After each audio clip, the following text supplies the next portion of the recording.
Bonjour, moi c'est Fagraoula. Aujourd'hui, nous allons travailler sur comment créer une liste déroulante avec Excel.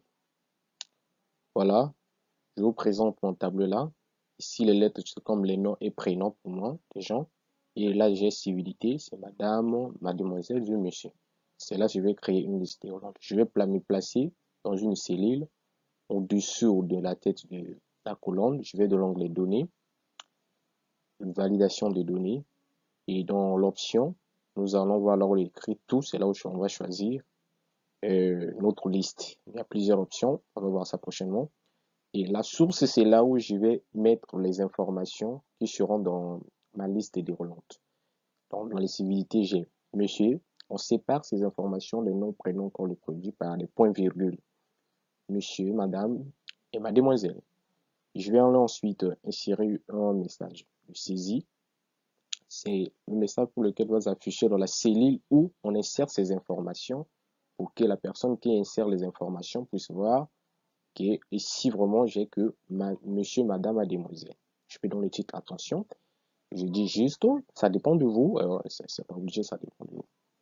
Monsieur, madame et mademoiselle. Voilà. Et je vais également dans, pardon, également mademoiselle. Voilà. Je vais insérer un message de saisie, un message d'alerte, pardon. C'est un message pour lequel, lorsque les données non valides sont tapées. Je peux écrire non lorsque les données sont tapées. Ces données sont tapées et les données non valides sont tapées. Ce message va s'afficher. Donc, je peux dire que c'est l'information saisie n'est pas valide. Voilà. Ça peut être mon message. Je vais valider. Ok, vous avez constaté que la liste s'affiche bel et bien ici le message. Mais cette liste ne se répète pas dans toutes les cellules de la colonne. Dans ces cas, je vais copier cette liste. Voilà. La liste est bel et bien copiée partout. Et je peux choisir ici, soit madame, le i peut être mademoiselle. Voilà. Et par contre, vous allez constater si je saisis l'information qui ne se trouve pas dans ma liste. Regardez, je peux saisir ça. Je valide, le message s'affiche. Si je réessaye, je persiste. Je valide encore, le message s'affiche. Si j'annule, la cellule revient vide.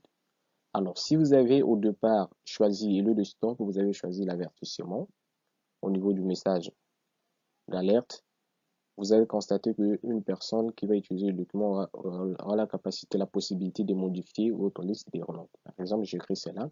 Si je valide, la question me revient. Voulez-vous continuer? Je peux dire oui ou non. Si je dis oui, je conserve les informations. Si je dis non, je refuse. Donc, si je dis oui, par exemple, je vais conserver les informations qui ne se trouvent pas dans la liste déroulante. Voilà. Et si vous voulez supprimer une liste déroulante, vous vous placez devant. Là, vous avez commencé, vous répartez. Et on va sélectionner là, c'est effacer tout. Effacer tout, cocher dans l'option appliquer ces modifications de cellules des paramètres identiques.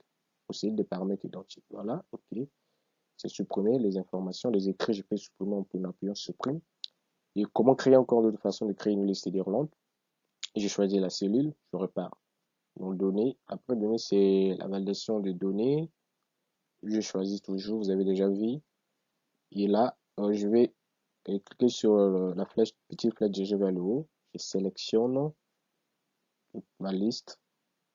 Et je vais encore cliquer vers la petite flèche dirigée vers le bas. Voilà. Donc, c'est des SI 4, SI 21. OK. Voilà. Elle est bel et bien ici. Elle s'affiche. Alors, donc, je pense que ça vous a plu. Si vous avez compris comment créer à partir d'aujourd'hui, tu peux en faire tout seul. Créer une liste déroulante avec Excel. Alors, je vous laisse à la prochaine.